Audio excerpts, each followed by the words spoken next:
Good morning. It's Conquering Jackie Daniels here with your cup of J sip of the day. So I awakened this morning in my happy spirit because I am back working on myself and making myself first priority. In the past, I have made my kids my first priority. In the last, I would say, 6 years since I've been divorced and co-parenting. Co-parenting isn't going that well, so everything's been on me. And I just leave that in God's hands to fix. Not here to bash anybody. I just feel that when you bring kids into this world and you are given it's like you're telling God that you are going to take care of your first blessings. Your kids are your first blessings from God. Okay? And if you are not taking care of your first blessing that was given from God to you, then how can He trust you with other blessings? So I have been taking care of the blessings from God, but what has happened with me is I stopped taking care of myself because I was taking care of those blessings of God. But now I have balance. I'm learning balance. I'm learning that I can't take care of them wholeheartedly until I make sure I take care of myself first. So I'm learning how to fill my cup up, and then whatever is spilled out is what goes to my kids. And sometimes I think that the other parent that doesn't live in a house with a child don't feel the need or don't see the value in their input in that child's life. It has nothing to do with the mother of that child at all. It has something to do with how you're going to build your relationship with that child. And sometimes it's going to take for you to do more of the mending. That's a child. Understand this. This is a child. You can't base your opinions and your feelings on that of your child. You have to understand that that child is going through a void because they once had you there and then now you're gone. So that's something that you as an adult can get through that. That child can't get through that. They need help. So when you don't understand that your value matters to that child, whether you're the father or the mother, a part of them is going to be empty when you're not there.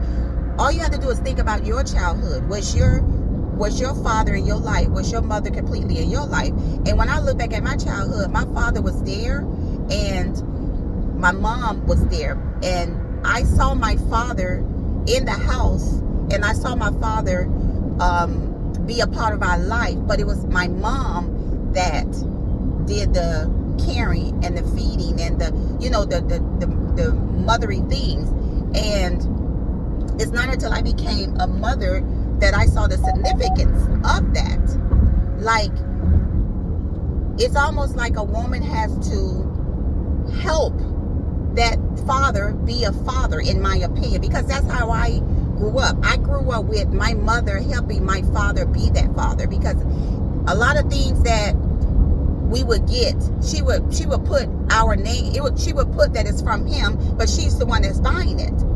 And see, it's these little things like this that we need to know. That's why it's good to have conversations with the older generation, because the older generation can teach the younger generation some things. It's not all about you as an individual. I think a lot of people, I'm gonna be honest and say specifically men. I think a lot of men live selfish, individualized lives because they're not in the house with the child.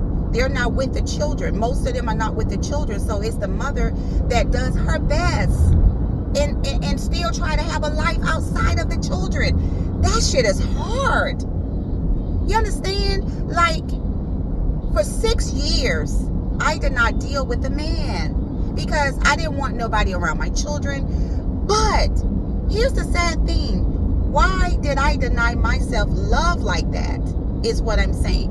And most recently, I could say that I did try it. It didn't work for that particular person, but I'm still open to it again. It was a good feeling, and I realized what I was missing. So I'm not closed off to that anymore. But my priorities right now is keeping my inner relationship with God high, keep being a good mother to my kids. And the one thing that I learned from the last person was that I have to make sure I have to teach them to do things for themselves, make them more self-sufficient. And having that man point of view around to tell me that is a good thing. That's why I think that's why the fathers needs to be in the children's lives, because yes, we as mothers, we are nurturers. So we're going to do everything for our kids. And we have to learn that let them bump their own heads. We have to learn that. You cannot, my son is 12. I have to let him bump his own head. I have to give him those things to do. I have to put him in the karate class. I have to get him around men that can show him how to be that man if his father doesn't want to step up. I don't know how I got on this, because it's not what I initially wanted to get on here and talk about, but for some reason I was led here. So I'm just going to be obedient and continue to speak about it. We have to come together as parents of the children and raise them to the best of our abilities. It's not about you as an individual no more. It's not about you as a selfish person anymore. You were blessed with children. There are a lot of people in this world that wish they had kids, and you're around here neglecting yours. That makes absolutely no sense to me. And you got to understand, like, how you grew up without a father, or how you grew up without your mom. As an adult, you got to still feel some kind of void in your life. So how you think your kids are going to feel? Let me ask you a question. When you go and sit in the presence and talk to God, do you feel any conviction? Knowing that you haven't been that best parent that you could be to your child, knowing that you haven't seen your child, knowing that you haven't contributed to your child mentally, spiritually, emotionally, knowing that you have not even taught that your son, knowing that the mother of your son is teaching your son, or another man have to come and teach your son. What does that say about you? It has to convict you in some way. Even though you're walking around here thinking you got it all together, that has to convict you. I have made it up in my mind that in order for me to go and try to mend the relationship with my kids and their father, I have to really fill me up, because when you're dealing with somebody that is not personally redeveloping themselves, that they are staying the same, you have to be ready for the attacks. And there's going to be a lot of attacks, because people that are not in their children's lives have a lot of anger, because they have a lot of anger towards the mother of the child. They have a lot of anger towards the kids. And the thing about that is, I wish they just really, really look at themselves and take accountability. That mother has nothing to do with your lack of relationship for your child. Those children have nothing to do with your lack of relationship for them. It's all about how you perceive them, how you think about them, how you feel about them, and how you speak about them. If you would change it from negativity and begin to think on the positive things that you can bring to that child's life. Every father needs to be in their child's life to pour into them. And if you have not been living the life of a good person, and you know that you are bad for that child, it's time for you to get right. Nobody is going to continue to walk around you on eggshells. Get yourself together so that you can help raise up this child, so that we won't have the problems that we have in the world of these young boys not being able to control their tempers when they get turned down by a woman. Why should a woman be killed because in a relationship the guy didn't know how to handle his conflict? And he probably didn't know how to handle his conflict because he wasn't taught. He wasn't taught how to handle his emotions. And you got a lot of us women that are out here trying to redevelop ourselves, rebuild ourselves. We always trying to rebuild our confidence after things that happen to us. We're still trying to be resilient, even though we cried last night. We get right back up in the morning in the resilient spirit that we have inside of us, because we know we got to keep going, because we know nobody's coming to save us. We have kids that we have to still take care of, even when we're hurting.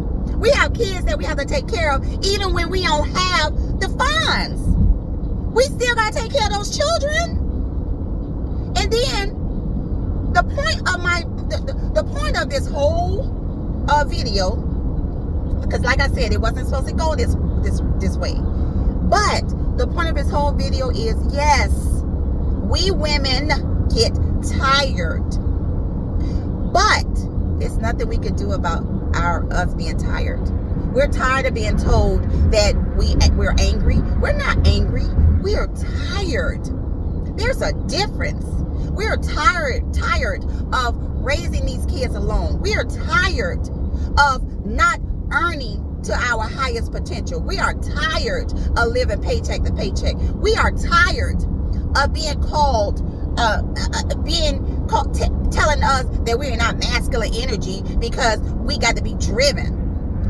We are made we're made consciously with both a male and female. We're made consciously in those energies, because you have to put on certain energies when you have to get things done. That's just the bottom line. When it's only when it's not a man around, who else is going to do it? You have to do it. So it's a lot of things you can't do in your feminine energy that you have to do it in your male energy. So I don't take that as a disrespect anymore, because my masculine energy is what keeps me going. Okay? I'm feminine all day, but my masculine energy is what helps me get my ass up and still go to work. My masculine energy is what helps me get up out the bed and still do for those children, still go and pursue my purpose, still go and pursue my dreams. So yes, I'm going to keep my masculine energy. Yes, I am. Because just because you're calling me out on my masculine energy, don't make me less of a feminine woman. It doesn't. Just saying. So all I'm saying to the men, yes, you're out here getting your $100,000, making your 6 figures. Don't forget that you have seeds that God has blessed you with that you need to take care of. And taking care of them is not all about financial. They need your spiritual guidance. They need your mental guidance. They need your emotional guidance. They need help with how to manage their anger. They need help with how to manage their emotions, your daughters and your sons. It's not all on the mother. You put it all on the mother so that you can get it up off your back and say that she's the problem. If she's the problem, why would you leave your kids with her only? Why would you leave your kids with only her influence? Why would you do that? If she is such a bad person, if she is such a problem, why would you leave your seed with somebody that you don't think is good enough to raise them? But that's who you leave your seeds with. Make it make sense, please. Make it make sense. So while you're out there on your grind, trying to be all that you can be, never forget, God sits high and he's looking low. And he sees every time you don't make, he sees every move you make. And he sees that you're moving selfishly on this earth. It's all about you. You don't even know if your child ate last night, but the mother does. You don't even know that the mother had to give her last to her children to make sure they eat, but she didn't eat. And yet you want to sit up here and call her a bitch, an angry bitch. She's bitchy. Single moms are bitchy. Want to know why they bitchy? Because sometimes they go to bed with without eating. Sometimes they look at their dreams and it's so far away that they don't think they can reach them. But you wake up every morning, all you gotta do is feed yourself. All you gotta do is worry about yourself. You have no worry in the world about them children over there because you know she got it. What if she don't have it? What if she gets sick? Just what if? What if she can't take care of them anymore? Now you're going to be forced to take care of them because you're the next parent in line. So your life will be messed up regardless. So why not get in front of it and help that woman so that she don't get sick, so that she gets a break. Help her. Those are your children. Kids don't come into this world by themselves, sweetheart. No. You have to plant that seed, and then she has to birth it. That's the way God, that's God's doing. And there's nothing we could change about that.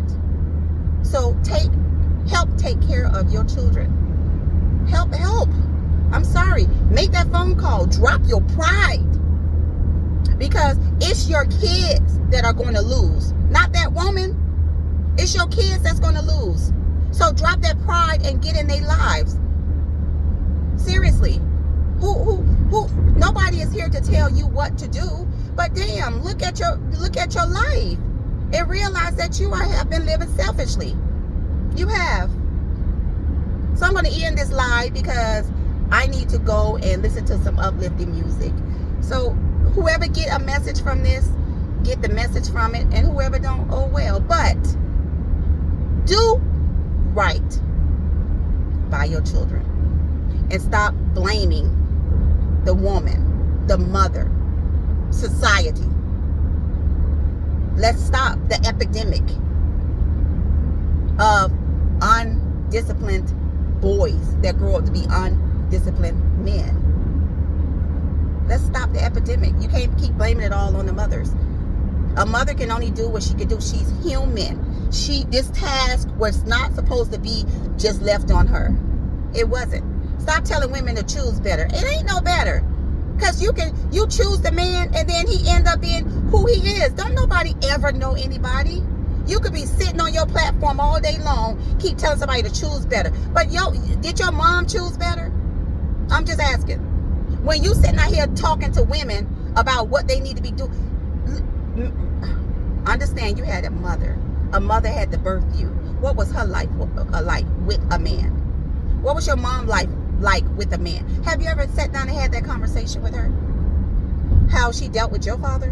Because remember, you was a seed too. You was your daddy's seed. You came from somewhere. I know you don't think you miraculously got here on your own. Your father planted the seed in your mother. That's how you got here. So when you sit out here and want to bash single women, always remember you had a mother and you have a mother. How did your mother make it through this world with men? How did your mom deal with men? You ever ask your mom how she dealt with your father? You ever ask that question? Why don't you go have that conversation and stop bashing women? Because I'm definitely not on here bashing men. I'm telling men to step up to the plate and stop being selfish. If you are a man that got a child in this world and you know you're not in that child's life, you are being selfish. You really are. It's all about your life. No, it's not. Because when you plant that seed, and that woman birthed that child, your life don't belong to you no more. Because now God has given you a blessing to take care of. And when you don't take care of that blessing, the first blessing that he gave you, you can't think that the other blessings that he's giving you is coming without turmoil, chaos. You can't think that. You're not going to have any peace within yourself until you make peace with the relationship with your children. That's all I got to say. Have a good day.